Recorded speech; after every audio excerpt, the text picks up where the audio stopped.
outlook on this agenda today on waste management and waste treatment. So welcome, Michele. We are very much looking forward to this. Thank you very much, Matt. First of all, thank you for having me here. Thank you for the invitation. I'm very excited to give this speech today. I'm also very happy that my speech comes after a much needed break. I'm also aware that I'm the last one that separates you from the lunch, so I try to condense the information in as short time as possible, but still trying to make sure that you can follow me. So let's get started. First of all, let me introduce who we are. Let me start with the company. I work for 20 LCA Consultants. We are based in Aalborg, where we have our headquarters. We also have offices in Copenhagen, Amsterdam, and Barcelona. We are what we call a science-based consultancy company, which means that all our LCAs are based on scientific publication, mostly our scientific publication, but of course we rely also on work on the broader scientific community. I will come back later on what the science-based consultancy means for us. Our policy is to contribute to sustainable development by optimizing decision making, which means that our LCA are aimed at decision making support. And that also means something. I will get back to that later too. Personally, my name is Michele de Rosa. I am originally Italian. I am an industrial ecologist. I've been working with life cycle assessment, in particular of biotic system, for approximately the last 10 years. I have a PhD in agroecology from Elsi University.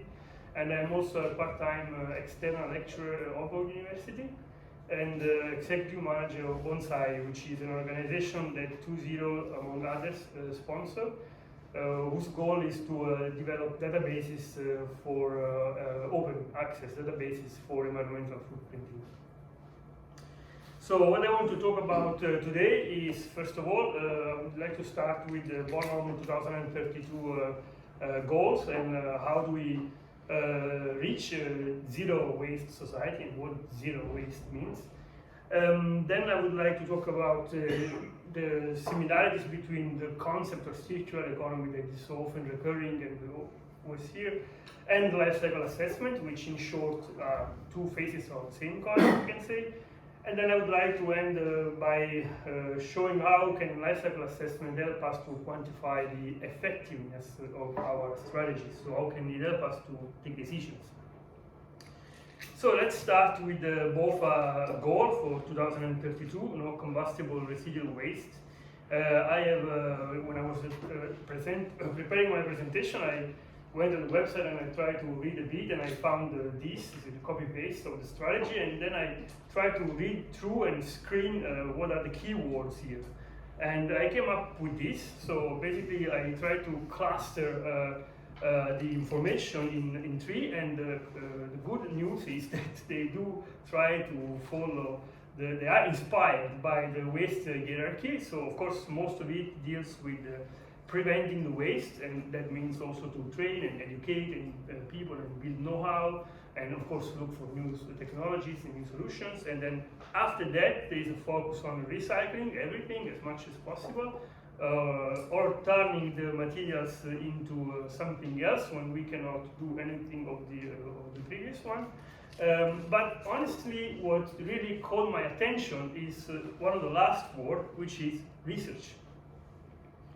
And the reason is because from where I stand, from my point of view, for what I do in my daily life, that's the key, that's the starting point for everything. Because without research, we cannot have sufficient and strong valid information to choose among the best several opportunities and options that we have. We have heard here today some of the available technology, but there are so many more out there. And so when we talk about, of course, apart from preventing and minimize waste, which should always be the preferred option, but when we talk about reuse and recycling and energy recovery, the question is, yes, but how? How do we do it? Which technology do we use for reusing materials? Into what do we use them? And how do we recycle it into what? And same for energy and recovery. So it is actually not so straightforward to choose between the best. Best in terms of what? What does it mean best? How do we assess what is best? And how do we do an unbiased assessment of what is best? So this is the key question. We have heard, for example, today some of this technology, but it's very difficult based only on the presentation to assess what is best for what goal. So research is the key. And of course, since the context in which I'm doing this presentation is of waste treatment, Miles asked me to talk about waste treatment and organic waste treatment in general. But I really want to stress, it's kind of like an ethical point I want to make here. I really want to stress that when we talk about waste treatment, we are talking about the last preferred option. So before that we talk about waste treatment, if we want to reach a zero waste society, if we want to reach any of the sustainable development goals, what we need to really focus on is on waste prevention. So when we are talking about waste treatment, it's already too late for reaching the highest possible result. For example, if we talk about food waste, it's just really an example, we can address with education and training and building know-how the amount of waste, food waste that is produced in households. But actually, scientific publications show that most of the waste is happening before the food even arrives in our houses, or even before it arrives at the supermarket. So there is a lot of work that, and here I'm thinking about BOFA. There is a lot of work that we need to do with other stakeholders that has nothing to do with the waste treatment plant or technologies the waste treatment plant can use. And these policies it must be transnational, because we have an economy that is definitely not bound to borders. So how do we choose a solution? Which technologies are the best? Well, here, basically the question I want to try to answer is what supports the decision-making process in our journey towards a circular economy. And in order to do so, I try to lay down 4 bullet points, which are some like key criteria that we need to follow to answer this question. First of all, we need to identify the cause and effect relationships. What are the consequences of implementing a certain solution, a certain technology in reality, as much as possible? We need to try to follow this criteria, so the cause-effect relationship.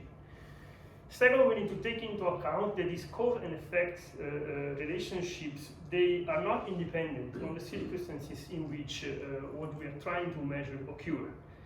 For example, the easiest example I can make is electricity use. If you use electricity in Denmark or use electricity in China, you don't have the same footprint, because the electricity mix is completely different. So using 1 kilowatt hour of electricity is not the same in terms of environmental impact. That's what I mean with circumstances. And this must be taken into account when we perform life cycle assessment. Third, accounting for the fate of all waste fractions. Here I'm talking about basic physical balance. And when I talk about physical balances, I mean everything that goes in must go out. Otherwise, the study we are doing is not science-based. And when I talk about everything that goes in must go out, I talk about mass, but of course also energy and other any property of the materials that you can imagine.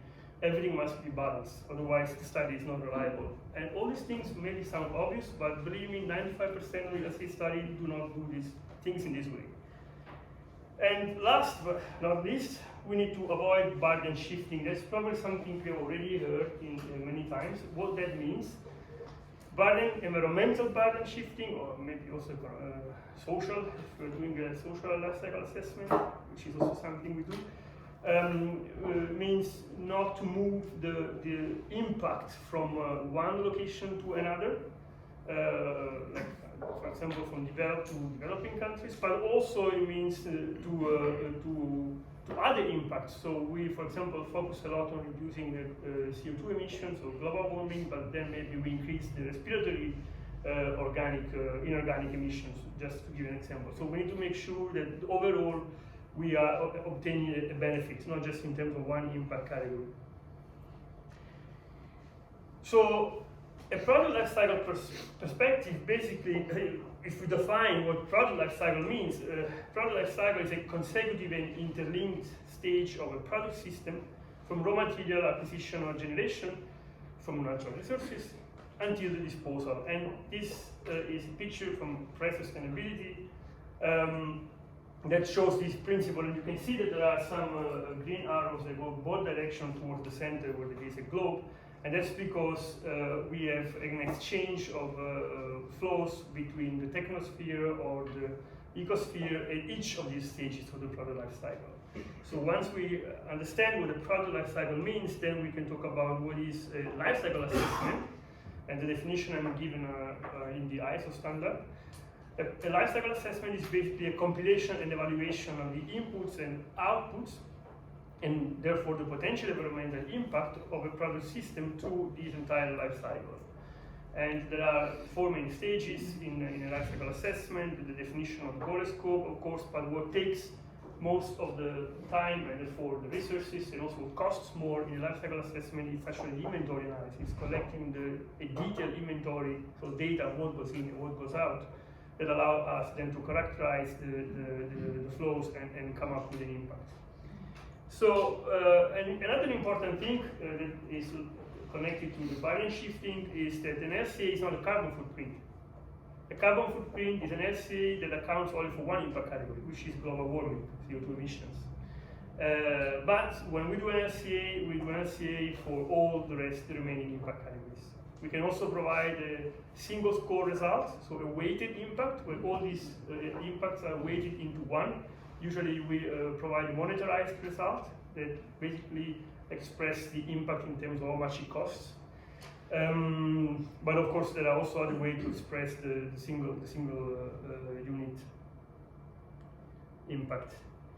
So when I now put on the screen the definition of the circular economy and a drawing of what circular economy is, you can see clearly what are the similarities. And basically what I'm trying to say here is that how circular economy is, and what is actually the benefit of a strategy for circular economy. It really requires an in-depth study of a life cycle assessment that takes into account what are all the impacts in each stages of the life cycle. So the two things, talking about circular economy without really making an in-depth assessment of what are the consequences of the action we are trying to take to circulate materials, it really doesn't tell much. And I would say this is becoming obvious. That's why we have so much work these days, because it is becoming a must to do a science-based study to answer these questions, both for the companies itself and for the audience to which the company tries to sell the products, and other stakeholders as well, of course. So. What I want to show you now is how in a life cycle assessment the impact is calculated, and basically how we can improve the efficiency of a system. So very shortly, when I talk about efficiency, what I'm talking about is increasing the amount of the desired product, so the desired output, by reducing or remaining constant the resources used as an input, and reducing or remaining constant the amount of wastes. So in order to do this, which is the definition of efficient system, we have 5 options. First of all, we can reduce the amount of waste output, and this happens within the box, so within the production activity. We can try to reduce the amount that waste is produced there, so to stop it before it goes out. Second option that we have is to reuse or to recycle the output into other resources. I am aware that there is a bit of a blurred definition between byproducts and waste, because when a waste is then reused into something, it's a byproduct. Think about manure, it's a waste, but when you put it on the field, it's a byproduct. The issue is that some waste require a treatment activity, so they need to be treated before they can be used as technology, while the byproduct is something that is produced together with the main production activity, and is already ready to be used as an output. Think about milk and meat. The third option that we have is to substitute valuable with less valuable resources. I always make this example of the banana cake. You would not make a banana cake with fresh bananas. You usually use rotten bananas. That's an efficient way to make a banana cake. So that's what I mean with bullet 3. Bullet 4 instead is creating more valuable uses of a product or an output. Think about using orange peel, which is a waste, to make essential oils. So we create more valuable uses of an output, in this case even waste. And last but not least, when none of the previous is possible or sufficient to offset the impact, then we, to reduce the impact, then we can offset them. So offsetting the impact means by creating an additional asset of the same value as the impact that we have caused with the wastes or the emissions. Now, what I want to focus next is, of course, the reuse and recycle output into resources in particular, because what we are talking about is waste and waste treatment, and the waste treatment activity is a special activity, and now we'll see why. So allow me to remove this loop that shows that the byproduct can be reused as an input, and to design this in a different way to make you understand what is actually happening here. So instead of modeling the byproduct as a loop, we can also model the byproduct as an output. And this output is basically substituting the production of another good. So let's say that our byproduct is X kilogram of a certain material A. This material A will avoid the production of an equal amount of a substitutable product. We model this as a minus X kilogram of that product A, which avoid the emission that would have been caused by a system that would have produced A. This is what we call system expansion. So we expand the system to include also what the production system that is actually displaced thanks to the byproduct. And mathematically, this is basically equal to say that this byproduct is modeled as a minus resource, a negative input. So that's what we basically do when we model waste treatment activity. Why this big nerdy thing is important? Basically, because a waste treatment activity, by definition, is an activity that has the treatment of a waste as a desired output. So actually, the product, the output of a waste treatment activity is not really a product. There's no product. The product of a waste treatment activity is to treat the waste. And by treating the waste, it produces also a number of byproducts. And these byproducts are basically what determine how good the system is. That's what determines basically the environmental benefit. So it's key for waste treatment activity. It's really everything that what do you substitute, what your byproducts are substituting. That's what determines the carbon footprint or the avoided emission from a waste treatment activity. Because it's this waste treatment activity that then will substitute something else. So we need to identify what is that something else and what is we are therefore gaining in terms of CO2 by substituting them. So a waste treatment activity is extremely important to understand what are we substituting and what is the impact of what we're substituting. Here I have some example of how organic waste is modeled, treatment. Organic waste treatment to anaerobic digestion is modeled. This is, you can say, most conventional way. So we produce biogas, which displaces natural gas. So we avoid the production of natural gas. So we have a negative CO2 emission. And then we produce also some organic fertilizer, which displays mineral fertilizers. So again, we have a negative CO2 result from displacing this mineral fertilizer. Does this mean it's CO2 neutral? Well, it depends. Before I heard somebody talking about CO2 neutral. Well, to claim that you are CO2 neutral, you need to show it. So, because in treating the waste or any activity, you also use some resources, some energy, so you also have emissions of any kind.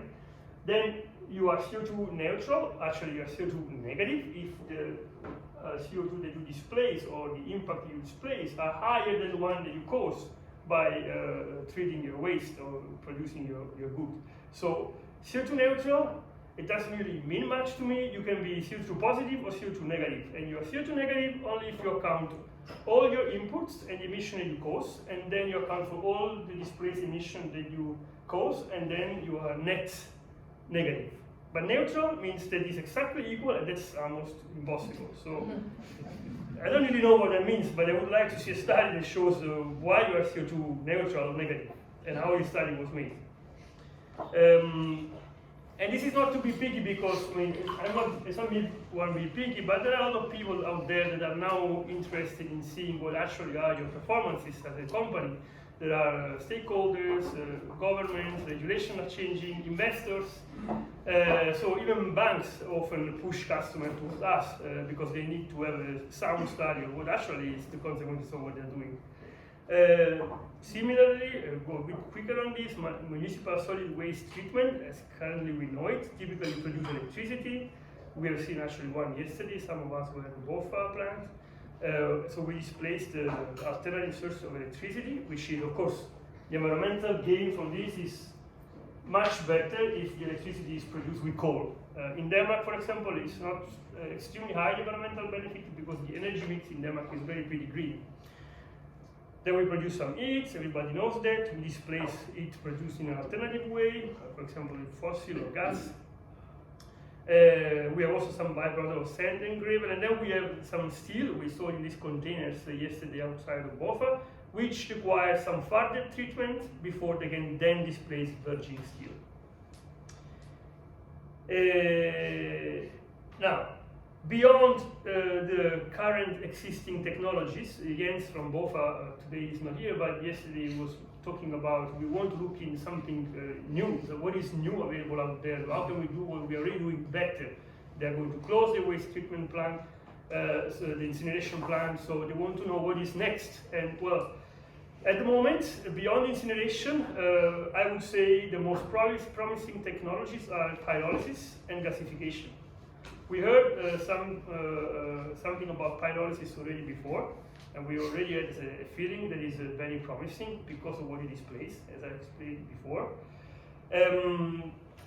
We also need to say that the Aquagreen, for example, is currently using sludge, but pyrolysis is something that can be done for different organic wastes, but also unorganic. There is also pyrolysis implemented to treat tires, so rubber. And this also seems to be very promising. Gasification itself is not even only a waste treatment activity, there is gasification of fossil fuels also. And it's a way basically to improve the energy output from fossil fuel. So these are technologies that are not completely new, some of which are implemented in a completely different setting. But it's becoming more and more clear that to treat waste, especially that there's such a high amount of carbon, like food waste, there is nothing really better. I won't go into detail of what they are. You can read them on the internet if you want. But basically, the interesting thing of pyrolysis is that it produces both heat, gas, combustible liquid, and biochar. So you have a lot of displaced product from the pyrolysis. So the problem currently, and we also have a sense of that with these technologies, is that they are not yet fully optimized for treating certain type of waste as organic waste, and in fact, Aquagreen is one is using sludge. So there are still a few things to optimize. They are probably not fully mature yet, but it's coming. So it's definitely worth looking into them. This chart is from an Elsi study. I will not sponsor the results because I have not read them. But what I want to say is that they have made an assay of incineration, pyrolysis, and gasification, trying to compare them. And basically what the study says, and that makes sense to me without going into the detail, is that at the moment, on paper, the pyrolysis and gasification are way superior. For some waste treatment, at the moment, in practice, so for conventional operational plants, sometimes incineration is still better. This is only due to the efficiency of the plants that is not optimized, and to the fate of biochar. If you use biochar, which is the main output of pyrolysis in terms of carbon content, to burn it, then it's, of course, it's not really, it doesn't really make sense. So it is really important what is the fate of these products. So if I try now to sketch the same graph that I sketched before for pyrolysis, for organic waste to pyrolysis, we would substitute natural gas with the production of biogas. We would substitute fertilizer or peat, as also somebody mentioned before. Most of the time when we go to garden center, we buy a bag of dirt that's mostly extracted from pit soil, so the emission of that are terrible, please don't do so. So we will displace mineral fertilizer and horticultural peat, which is extremely bad. So again, there's a huge environmental gain here. And on top of that, we also produce bio-oil, which displaces fossil fuel, and we virtually avoid almost any kind of emission. So you can see that the potential of these technologies are pretty high. But they can be even higher, and we can be even more ambitious. And that's something, for example, would be interesting both to look at. But of course, when we are very ambitious, then there are some trade-offs. So we need to decide where we want to go and what is our main goal. There is something called PyCCS, which is basically pyrogenic carbon capture and storage. This is a technology that basically does pyrolysis, as we've seen before. But they say, you know what, we produce bio-oil, biofuel, and biochar, but we're not going to use it. We use it to store carbon. So they use the biogas, mainly composed by carbon monoxide, hydrogen, and methane, to transfer those into geological storage. So they basically pump it back into the soil. They do the same with bio-oil. They pump it back into depleted fossil repositories. And the same with biochar. They use it as a soil enhancer in horticulture to increase the carbon content of the soil. So basically the entire output, all the carbon contained when you feed into pyrolysis, can be just dumped into the soil. That's something. That's been accounted that if we do this for 10% of the organic waste around the world, we will be able to displace CO2 emission that we produce in entire year globally. So this is definitely promising. The problem is that, of course, it's a problem of economy, because once you dump this back into the soil, you don't get any money out of it, unless somebody's paid. So this is probably one of the most promising technology from an environmental assessment point of view. We just need to find an economic frame that will support it. So there are other options out there. It's just a matter of deciding whether we want to go that way or not. So what is the core message of all the things I have said to you today? First of all, we need to remember that waste treatment stage alone does not lead to zero waste. Treatment remains the least preferable option, and there is a lot of work that we need to do before the waste becomes waste. Jens from BOFA also mentioned when we were at the BOFA meeting room that if they receive this Tetra Pak from Arla, that's a very bad product for them to disassemble and to recycle. There's a very good, and Arla mentioned that they are working on avoiding this, making sure that this product can be recycled in the future. So this is a very good example of how you can, in order for a waste treatment plant to reduce the food waste, more than looking at waste treatment technology, they need to speak with the producer of the goods. So it's an eco-design issue. Second, alternative waste treatment solution shall be optimized before they can reach a large-scale commercial deployment. And this is a case we've seen before with Aquagreen. They exist, but they are still not big enough to solve our problems. They will, I guess. Third, we need to assess the life cycle performances of competing solutions before we can reach conclusion of what is best. There is no other way. And following the principles I explained before, not just doing an LCA. And last but not least, discussing about future technologies, we can clearly see that from an environmental assessment point of view, pyrolysis shows one of the highest potential for treating especially organic wastes and combining both energy production and extraction with the carbon capture and storage. And with that, I am finished.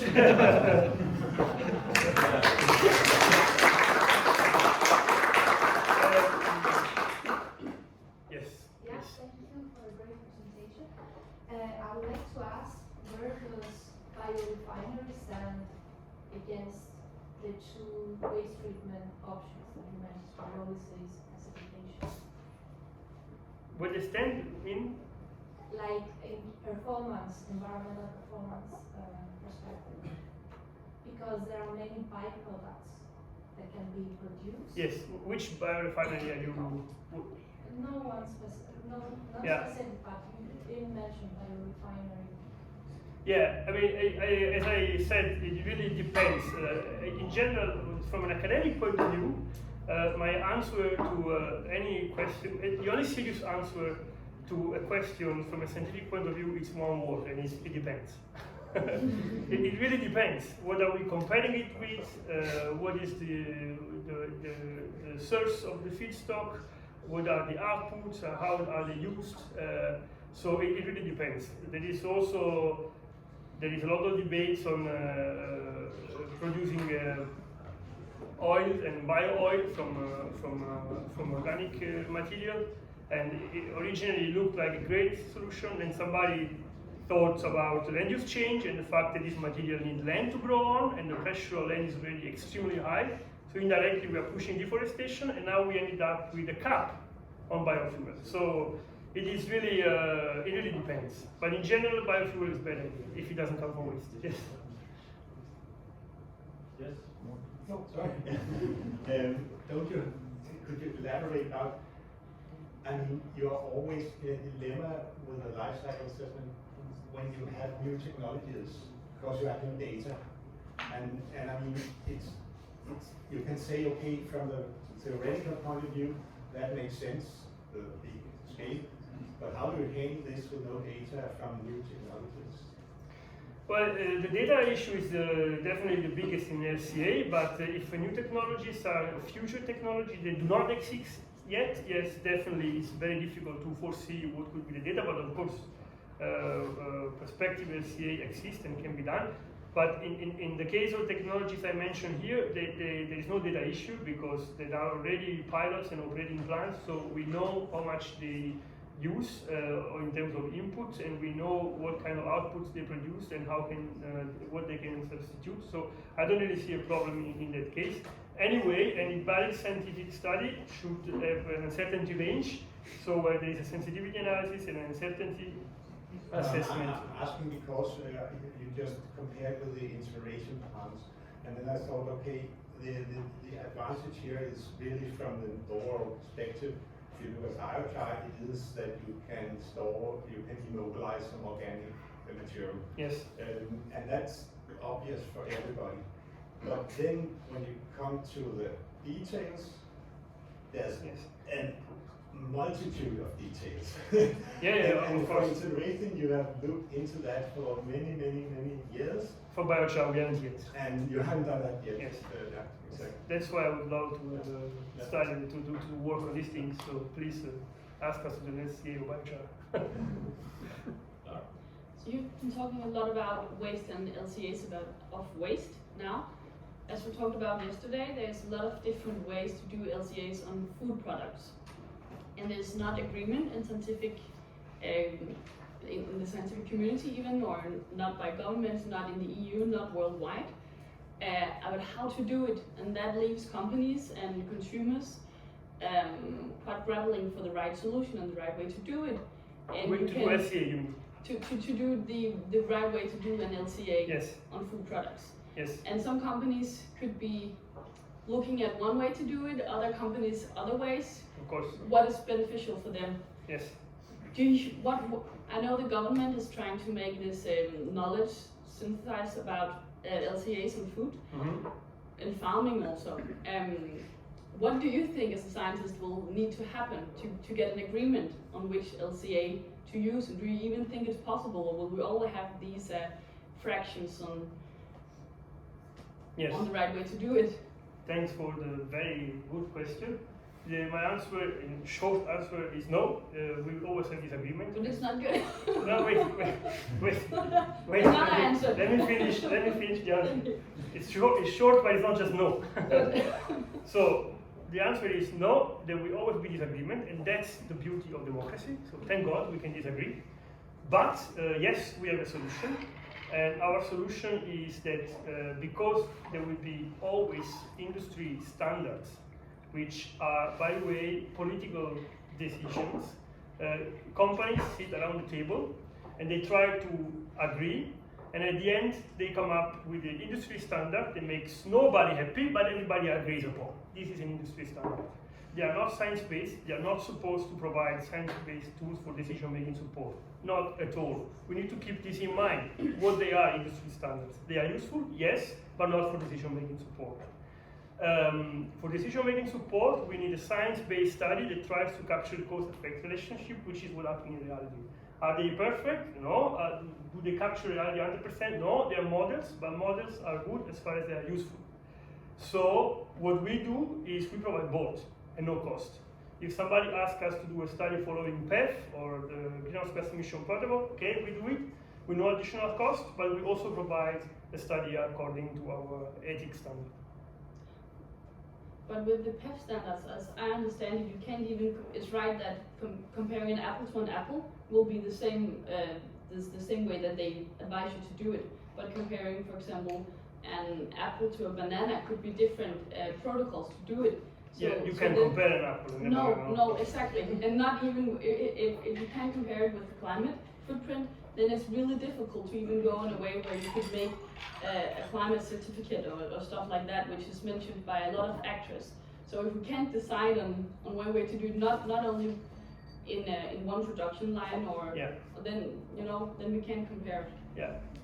No, but my answer was that we cannot agree, we cannot force a standard on the entire world. There would be a dictatorship. There are different standards. We can make an LCA following any of these standards. But when we talk to the company, we also say, okay, this is what you need to do to give a result according to this standard. We give it to you without additional cost, but we also want to help you to actually improve your production line and to reduce your footprint, and we give you also a tool that helps you to decide where you need to go. Also, the example I mentioned before about land use change, industry standard changes. So if you only based your decision, or investment for the next 10 years on an industry standard, then one day the industry standard will change. As the biofuel policy has changed, people have invested a lot of money in rapeseed production in Denmark, now it's been cut. It's a lost investment. So for a company that is forward-looking, having an LCA just because the industry standard requires it and just following the industry standard without asking, is this useful for me? Does this help me to take decisions in the future or not? Well, I think it's both to have both. What you have to do because somebody requires and what you need to do to take a decision. And as I said, the only solution is we provide both and we don't charge for that. Yeah, well, I'm not saying this because I want to sell any services in LCA, but I'm responsible for the Secretariat for the Nordic Environmental Footprint group under the Nordic Council of Ministers, and they are working up against the European Union. So yes, you're right, at this point you don't have product environmental footprint category rules for all food categories, and it's also not totally clear what role the food will play in the upcoming Sustainable Products Initiative. But we know that the Green Plains regulation is expected to be presented at the end of this year, and that the methodology the European Union they wish to use in relation to claims will be presented too. And you have more initiatives running modeling agriculture, because the devil is in the detail around these things, just like it is around waste or so the agricultural modeling needs to address some issues, and you need to find solutions to them. Some of which PEF doesn't address. But when this is said, the Commission took on the basis of the experience from the environmental product declarations and the many labeling schemes you have, they took a decision, I think back in 2012 or 13, to create the basics for an inner green market. And then they started up the environmental footprint pilot phase. And I have read many messages from the Commission during my career, but this is a very, very, very long message from the Commission, kind of drawing up the framework around the PCRs. So I think this is the most the most international framework you have. And of course it is, as Michele is saying, that scientists are not always too crazy about this because It's a conservative approach. Yeah. it is, but It's better than also- nothing. I mean, of course, Yeah. we need to It start is somewhere. in order Yeah. to get going, and you can Yes. compare We also with need it to keep at going. what- To stop you there. Is there a question as well? No, there's so much confusion around these things floating around, and I think it's a good idea to clarify that. Excellent. Maybe last question, Yeah. and then we have to go back. Don't you see a risk in developing countries that they use the rainforest to transfer into biochar? That they start this because it's a value to make biochar. To use rain, you mean to I cut just- the rainforest? Yeah, to make If that's a value. yeah. Yeah, I think one of the most carbon and ecosystem rich that we have in the world is rainforest. Yeah. So taking that down is simply crazy. Yeah, but money talks. There are also ways to